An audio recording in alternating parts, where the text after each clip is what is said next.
So we're going to jump right into it. And I really appreciate you guys honoring me with a bit of your time. And yeah, let's just get right into it. So, at the risk of asking for spoilers, how is it that we're going to travel into Zaralek Cavern for the first time? Like, what's going to happen day one of 10.1? Well, in Embers of Neltharion, we're gonna hear about something bad that the incarnates have done. You should have seen a little bit of a video with the incarnates as a sneak peek, and so you know that they're up to no good. So they will have done a bad thing, and we will be able to fly on our dragon riding mounts down a twisty, windy tunnel to enter Zaralek Caverns. And in the process of that journey, we will sort of follow in the footsteps, well, sort of the footsteps of an incarnate who will be chasing into the deep, Farak. Very cool. Now you said a twisty, windy tunnel. That sounds pretty awesome. Is that transition, is it going to be like considered an instanced travel through, like, or is this going to be like a seamless, wow, we could actually just fly under the Dragon Isles and here it is? Wow, we can fly under the Dragon Isles, and here it is. I'll let Pat talk more about the tech part of it, but yes, we can fly down there. Yeah, World of Warcraft, for as long as it's been existing, has never been able to put a zone beneath a zone. And there's good reasons, technical reasons for that. Like, we actually use things like height maps to determine the terrain layout. So obviously you can't stack things or layer things in that world. But it's something we've wanted for a while, and we just made the commitment to investigate it and do it for Zaralek Cavern. Yeah, the engineering team got to work, created this technology. You will be traveling through that tunnel, and during that time, the new place will be loading. So you won't see a load bar. It's just Zaralek will be loading up while you go into it, and you'll be able to just seamlessly go right in. No load bar, nothing. You're just in, and it works, and you get to explore this new area to your delight. That's crazy because I asked that question intending to hear the opposite. No, it's going to be an instance, or you talk to a portal person and you get shot right in, and I'm kind of blown away from that. Okay, it's actually a really cool experience. Mario was talking about it a little bit, just flying into it, right? Yeah. Like, because with dragon riding, you just build up the speed. You almost like dive bomb into the tunnel, and it's kind of reminiscent of like I guess in like Star Wars, when they go into the Death Star, and like you're just winding through this area before you get to the big cavern of Zaralek. So it's a pretty awesome experience. That's really neat. Yeah. Okay, so cross-faction guilds, it's easily one, for me, one of the most exciting things that's going to be coming in 10.1, but also guild systems as a whole that hasn't really been touched in years. So I'm wondering if are there any plans or discussions about revisiting things like guild perks, or if there are things that guilds can work towards to make it feel good at being a part of one. Yeah, I mean, I think, so first off, cross-faction guilds, yeah, pretty awesome. I think this has been long requested feature from the community for a while now, especially since we did cross-faction instancing. This was the next logical iteration of what that would be. So yeah, we're really happy to be delivering that in Embers of Neltharion. Yeah, it's working. It'll be up on the test realm pretty soon. We already have the ability internally that we can do this. It seems to be working just fine. It's mostly the edge cases we're worried about. For a game like World of Warcraft that's existed for some time, there's some assumptions that were baked in that we now have to just kind of peel apart in terms of the Alliance Horde situation. But the idea is we want to get you playing with your friends. And you already can do that with instancing. Let's get the coordination part working too, which is the guild moment, the planning, the ability to talk to each other, prepare, and get your flask from the guild bank, or just put something on calendars, just in a more obvious and native World of Warcraft way. So yeah, we're really excited about that. In terms of future plans for guilds and where that might go, I think for anything in the future we're doing, we're going to want to start a dialogue with the community about things that they would want to see for guilds too. We have some notions of things that we would want, but would be interested to hear what people think is important and where they'd like to take the system in the future too. So there's no plans right now for anything meaningful to change other than the cross-faction nature of them. But yeah, that's certainly something we would want to consider in the future. All right. You'll definitely hear dialogue from some of us real Good. soon, I think. So, one thing that we haven't heard about so far in this patch is with professions and with crafting. Is there anything that you can drop or hint to us as to what might be going on with that? Yeah, I think for professions, we'll be adding certainly more recipes for people to be able to enjoy. There's some things that I don't like. There's some aspects of professions that you'll get to enjoy that we're not ready to talk about yet. So yeah, as you go and explore some of the content, you'll find that there might be some things that are tied to professions as you work your way through the content. All right. Well, let's talk a little bit about the zone. Let's talk about the Niffen, the new race that's going to be coming in, along with the renown track that's going to come along with it. Could you tell us a little bit about like some of the example rewards that we'll be working towards, or what, if any, group activities that might be taking place, like soup or whatnot? Yeah, well, the Niffen, as I mentioned, they are primarily following their nose. They have a really poor sense of sight, and so everything about them is about smelling things. And one of the activities that you're going to be able to unlock is called Sniffen Seeking. And you're going to have a friend, a buddy, and you're going to go looking for cool and interesting scents that he will take you, burrow with you underground to places you can't reach otherwise, to things that attracted his nose, that he thought, oh, I want to show my friend this. This is cool. Now, what they think smells good and what we think smells good may not be the same thing. And similarly, what we think is treasure and what they think is treasure may not be the same thing. But we're going to go on little sort of cave diving expeditions, sniff and seeking, explore places we can't reach without our Niffen buddies who will burrow and take us down underneath. I think it's also a safe bet that renown will reward, the usual cosmetics and things like that. We should have more details available when it hits PTR. We're still doing some final adjusting on the renown track, but the idea is to sort of make friends with the friendly denizens of this area, which also includes the drog bar down here as well. All right. Now, I know you didn't want to get too specific, but just kind of at a high level, are we going to experience like the same sort of renowned feel of, okay, hey, I hit this certain milestone, and now my alts will be able to take advantage of like rep boosts and things like that, and features that are unlocked the first time, those are going to be shared account wide. Is that still going to follow through in 10.1 with the Niffen? As a philosophy, I mean, we're trying to make everything as alt-friendly as possible, so I would imagine we would be continuing that. I haven't seen the specifics yet, but that's why I can't say 100%, but that is our philosophy. We want this to be alt-friendly. We've made Dragonflight as alt-friendly as we could, and so we're going to continue along that route. Cool. So there are going to be quests that will follow up from previous quests that we've done on the 10.0 renown track with the Dragon Scale Expedition, the Battle Dragon Accord, and the other folks, who are also great people. So how are we going to access these? And well, I guess I'm also asking are the renown levels for the 10.0 factions, are those going to have increased caps? No, we're not increasing those at all. So if you've unlocked, say, the first tier chapter where you've created Tyr's body, now you're going to be able to access the next tier chapter, which is one of the ones that we're working on. So that one's a simple access, and that if you've done it and the first one, now you're eligible for the second one. We will continue the story where we left off with a sort of empty tier shell, and now we'll go do the next thing. As far as the blue dragons are concerned, where we have quite a number of things to tell there, that one is more about Caligos's concern. They didn't come back. Some did, but a bunch didn't.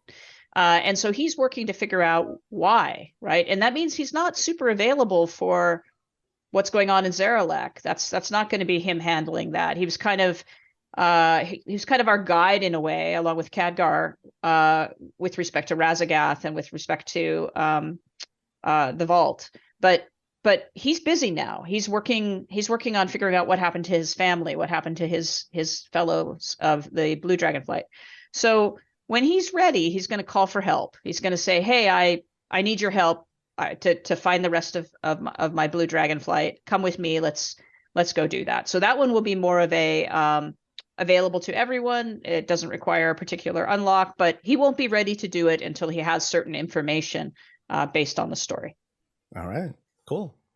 Now, the 10.0 renown, all those tracks, they offered all sorts of perks and unlocks, and even to call upon a little Bakar, a little puppy pet to help me out in combat. Are those perks, or any of those perks, going to follow us down into Zaralek Cavern?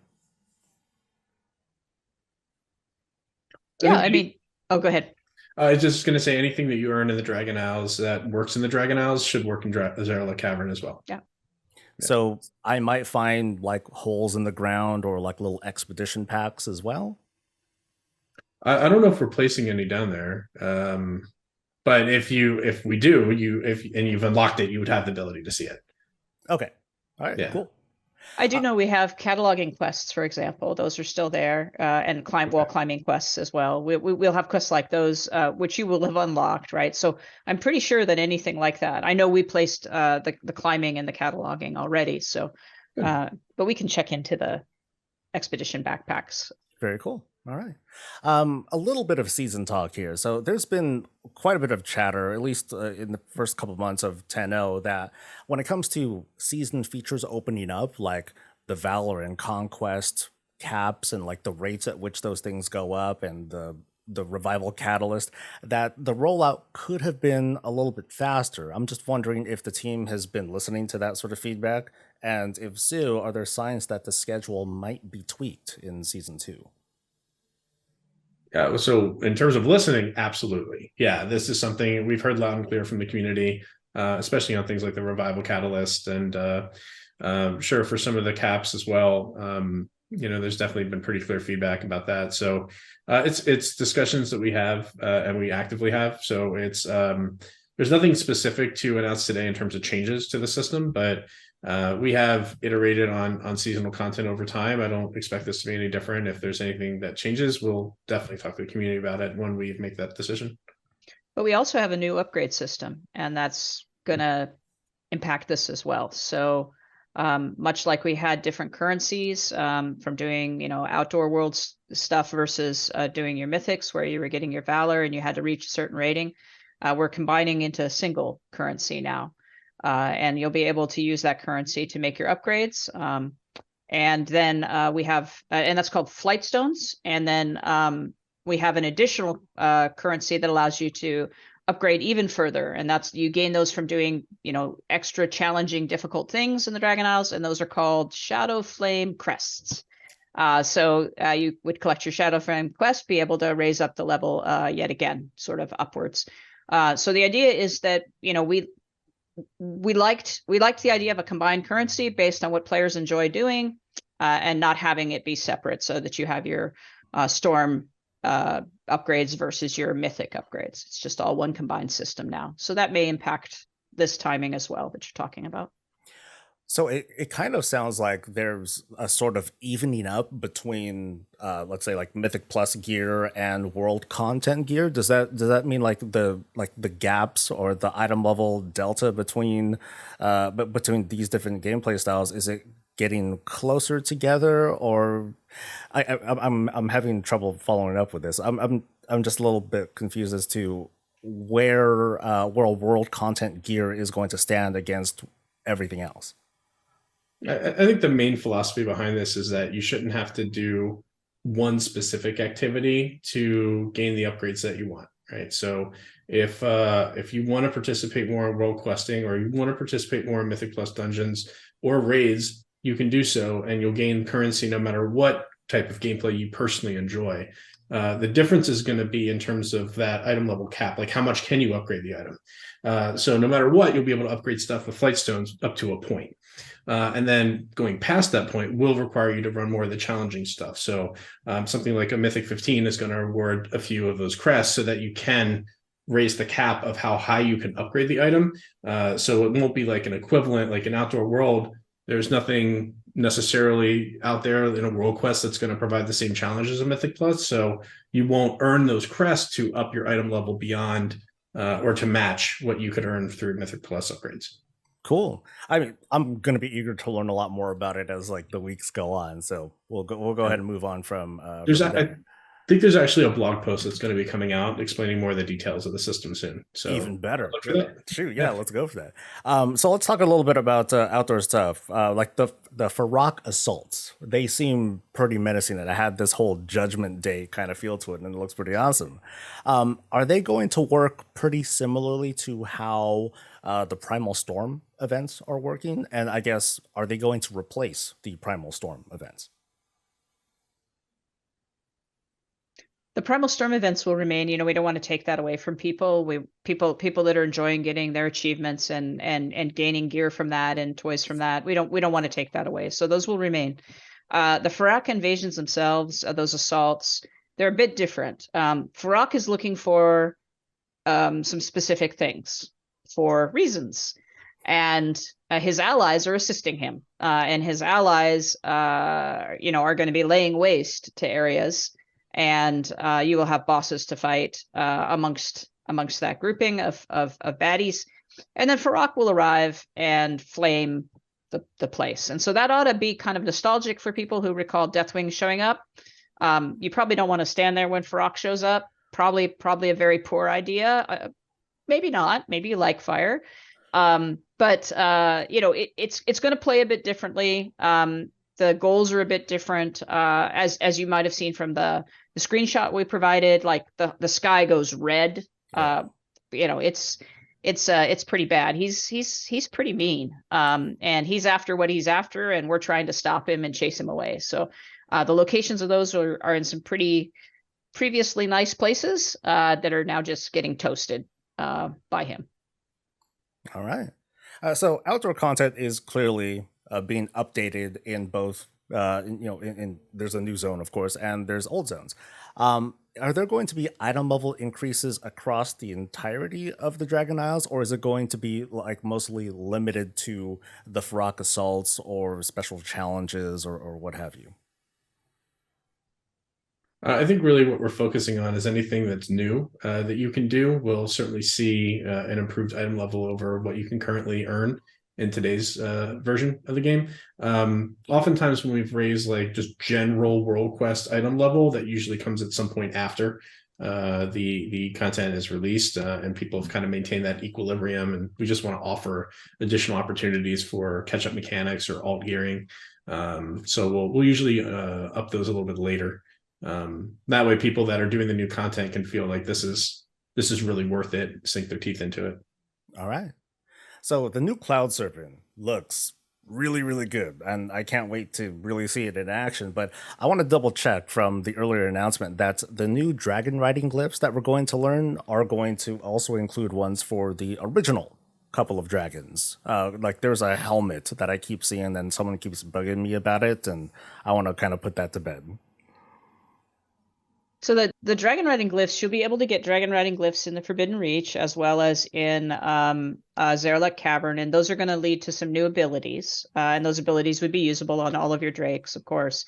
In the Forbidden Reach, there's a new ability that is like an air brake. You basically can come to a stop, and then if you do that while you're going really fast, you'll get a vigor point back. So those are the two abilities that are offered there. When we go to Zarelek Cavern, there's more glyphs and more opportunity to learn those abilities. The abilities there are one which involves skimming. So you want to be very, very close to the surface. And if you're very close to the surface, you're going to be gaining vigor. And then a second one that allows you to change how fast you regain vigor as you skim, to let you take advantage of some of those interesting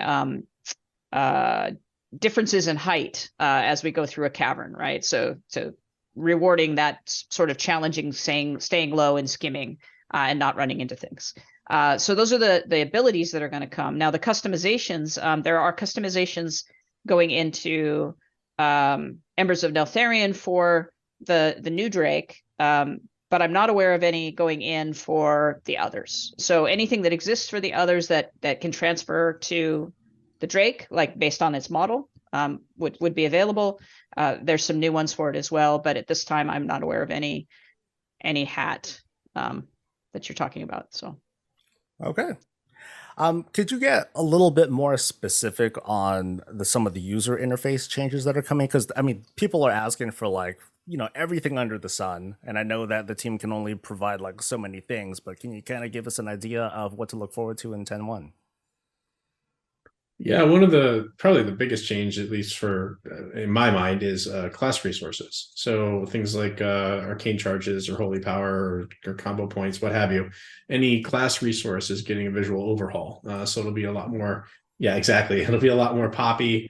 You can see it. It'll make some sense as to how you're generating these and spending them. So that's one of the bigger changes. Other things would be the experience point bar is getting not just a visual overhaul, but you'll have the ability to move it now. So stuff like that. It's mostly quality of life changes and some visual acuity things that we've been doing. I think we're also updating some cursors as well. Some of the cursors are coming into the more high resolution range as we go through the UI updates that we want to get done. All right. Now, I'm kind of jumping ahead a little bit here, but I'm going to kind of set this up for a second. So 10.0 of Dragonflight featured, big content to start off with, and then 10.05 and 10.07, these minor patches brought in like little bits of content to kind of keep us going along. Are we going to expect a similar sort of cadence with season 2 of Dragonflight? Like in 10.15, are we going to get like small things here and small things there, and then 10.07, 10.17, same things to kind of lead us over? Because that's kind of what I'm seeing here. We're seeing like in 10.07, we're going to get like kind of a gear catch up sort of that'll lead us into the new content with this really I guess we're being kind of guided or handheld through this content to make sure that everyone stays up to speed. Are we going to expect similar cadence like this here? Yeah, so we've committed to 6 content updates for 2023. So yes, our plan is to deliver what you're suggesting, which is 2 content updates in between seasons instead of just the one that we've historically done. This provides us with a ton of opportunities to do really cool stuff. It's not just catch-up mechanics. It can also be things like more meaningful balance changes that we can do in between major seasons. It could also be adding a little bit more prologue, which you'll see some of that in the 10.07 for Return of Forbidden Reach update. You'll get a little bit of table setting for where we're going in Zerla Cavern. So there's a lot of really cool opportunities that a more frequent update cadence provides us, and happy to be committing to that for this year and seeing how the players react. So far, it's been very positive. So it's been really good to see. Yeah, I wanted to mention that in the 10.07, 10.17 sort of space, one of the things we're trying out is a prologue that actually will lead you into the story right into chapter 1 in Embers of Neltharion. That is currently encrypted. And we're keeping it encrypted. We would like everyone to experience that prologue at the same time. So as soon as it comes out, you will have the opportunity to play that prologue. And the intent of it is not to have it be super long or super complicated, because we want everyone to experience it. And we want it to really help set the stage. It helps us prepare everyone for what's going to happen when Embers of Neltharion comes out. So we're trying this. This will be the first time we've done it. So we're really hopeful that it does what we want, and looking forward to seeing what people think. So we do have some encrypted content out there, and we're continuing to test our encryption and try different things with our encryption so that we can get better and better at making sure that the community experiences certain sort of high moments at the same time. Very cool. One thing that kind of came to mind just now is that we still haven't had, it's been a little while now, but we haven't had a Brawlers Guild season. Has there been any talk about that, of any chance of that coming back? That certainly is a fan favorite, and something we would want to certainly consider putting into a content update. I don't think we have anything to announce today on that, but that is one of the more highly requested features as well. So it's something we're definitely looking into. Okay, you guys actually blew through just about all my questions, but I do have one more. There are folks out there who are still kind of like waiting in the wings. They're on the fence. They're like, maybe I'll do it. Maybe I'll take the plunge into Dragonflight. Maybe not. what would you say that 10.1 has to offer that, something that you're really excited about that you think, oh, maybe people would be excited to jump back in for it? I actually think one of the best times to jump back into World of Warcraft is at a season change. It's a bit of a soft reset for everybody. So you're not coming in so far behind, right? Like you're coming in, you can catch up really quickly with a lot of the outdoor world content, and then just jump into some of the more competitive things that you want to get into very quickly without having to farm for a while or just be behind the curve or feel like you're late. So season changes are probably one of the better times to join, and that's right around the corner here with Embers of Neltharion. All right. And that is pretty much it. Wow. Good job. You sacrificed, you went through all my questions.